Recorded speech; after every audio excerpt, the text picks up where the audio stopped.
The Backrooms, 6 friends descend into horror. 6 friends, Alex, Ben, Carrie, Danny, Emma, and Fiona, were celebrating Alex's birthday. The party was held in an old, sprawling building that Alex's uncle had recently purchased. The place was vast, with endless hallways and countless rooms, most of them still unfurnished and shrouded in darkness.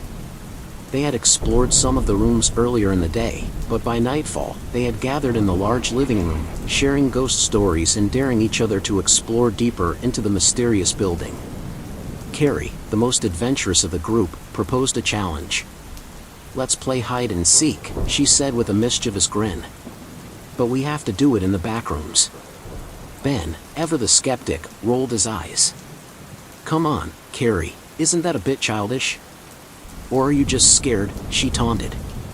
Ben's pride wouldn't let him back down. "Fine, let's do it."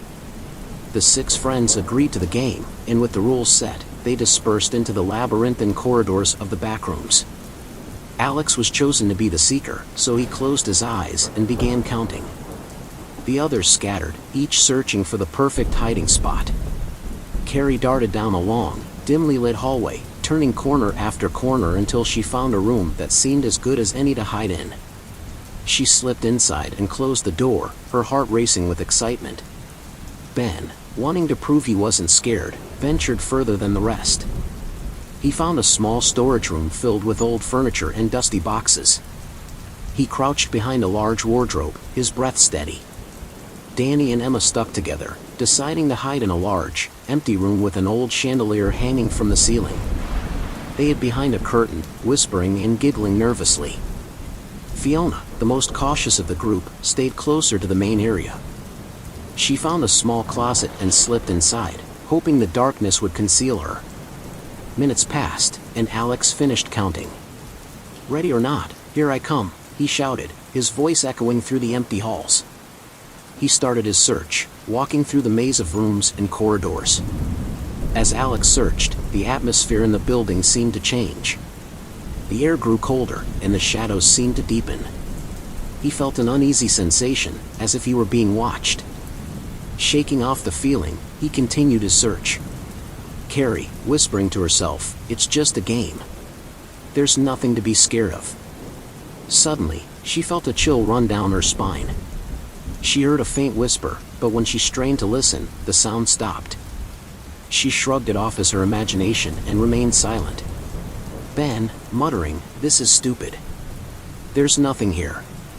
Ben, hiding behind the wardrobe, started to feel a creeping sense of dread. He heard the faint sound of footsteps approaching, but when he peeked out, there was no one there. His heart pounded in his chest as he tried to calm himself. Emma, nervously, "Do you hear that, Danny?" Danny, whispering, "Yeah, sounds like scratching." They exchanged worried glances, but neither dared to speak. The scratching grew louder, then abruptly stopped, leaving them in tense silence. Fiona, to herself, "It's just a game. Alex will find us soon." Fiona's whispers became unbearable, turning into harsh, guttural voices. She felt something brush against her leg and screamed, bursting out of the closet. She ran down the hallway, but it felt like it was stretching endlessly before her. The whispers followed her, growing louder and more frantic. Alex continued his search, but the uneasy feeling only grew stronger. He called out to his friends, but his voice seemed to be swallowed by the darkness. He entered a room and saw what looked like a figure standing in the corner. His heart skipped a beat, but when he approached, he realized it was just an old coat rack. He sighed in relief, but the feeling of being watched persisted. Carrie, frantic, "Alex! Help! Somebody, please!" Carrie's room grew colder, and she felt a presence behind her. She turned slowly, but there was nothing there. She backed into a corner, her eyes darting around the room. She tried to call out to Alex, but her voice caught in her throat. The whispering returned, louder this time, and she felt a cold breath on her neck. Ben, terrified, "Who's there? Show yourself." Ben's fear escalated as the footsteps returned, this time closer and more deliberate. He held his breath, clutching the side of the wardrobe. Suddenly, The wardrobe shook violently, and he stumbled back in terror. The shaking stopped, but Ben knew he wasn't alone. Emma, crying, "Danny, what are those things?" Danny, desperate, "We have to get out of here." Danny and Emma clung to each other as the scratching resumed, now accompanied by low growls. They peeked out from behind the curtain and saw dark shapes moving along the walls. They tried to remain silent, but Emma let out a small gasp, and the shapes turned towards them. Fiona's sprint through the endless corridor led her to a large, empty room. She collapsed to the floor, sobbing. The whispers converged on her, and she felt hands gripping her, pulling her into the shadows. Alex heard Fiona's scream and rushed towards the sound, but the hallways seemed to twist and turn in impossible ways. He found himself in unfamiliar corridors, and the layout of the building no longer made sense. Panic set in as he realized he was lost. Carrie, sobbing, "Someone, help me. Please." Carrie felt an icy hand grip her shoulder, and she spun around, facing an empty room. She bolted for the door, but it wouldn't budge. She pounded on it, screaming for help, but her voice seemed to vanish in the darkness. Ben, desperate, "No, no, no. This can't be happening."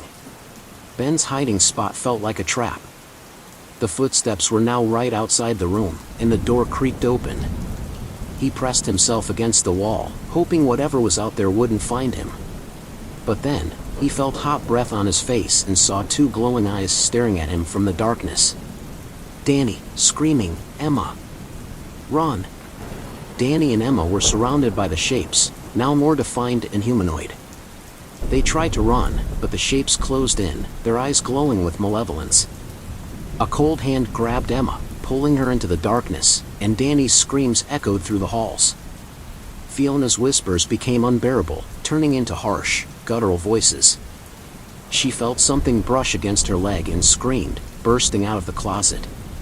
She ran down the hallway, but it felt like it was stretching endlessly before her. The whispers followed her, growing louder and more frantic. Alex, disoriented and terrified, stumbled into a room where he saw his friends. But they were different, their eyes were hollow, and their faces twisted in agony. They reached out to him, their mouths moving as if to scream, but no sound came out. Alex, horrified, "No, this can't be real." Carrie, Ben, Danny, Emma, and Fiona were gone, replaced by these twisted, ghostly figures. Alex backed away, his mind unable to comprehend what he was seeing. He ran, desperate to escape, but the building seemed to close in on him, the walls narrowing and the shadows reaching out. In a final, desperate attempt to find a way out, Alex stumbled into a room that felt familiar. It was the living room where they had started. He collapsed to the floor, exhausted and broken. The room was cold, and the shadows seemed to pulsate with a life of their own. Carrie's voice, distorted, "Join us, Alex. There's no escape." The shadows closed in, and Alex felt their cold embrace. His vision blurred, and he was pulled into the darkness, where his friends waited for him, their eyes empty and their faces twisted in eternal torment. The building stood silent and empty, a monument to the 6 friends who had entered its backrooms and never returned. The whispers of their tortured souls echoed through the halls, waiting for the next group of unsuspecting visitors to claim. And so, the cycle of horror continued, the backrooms forever hungry for more souls to trap in its endless, nightmarish maze. Don't forget to subscribe.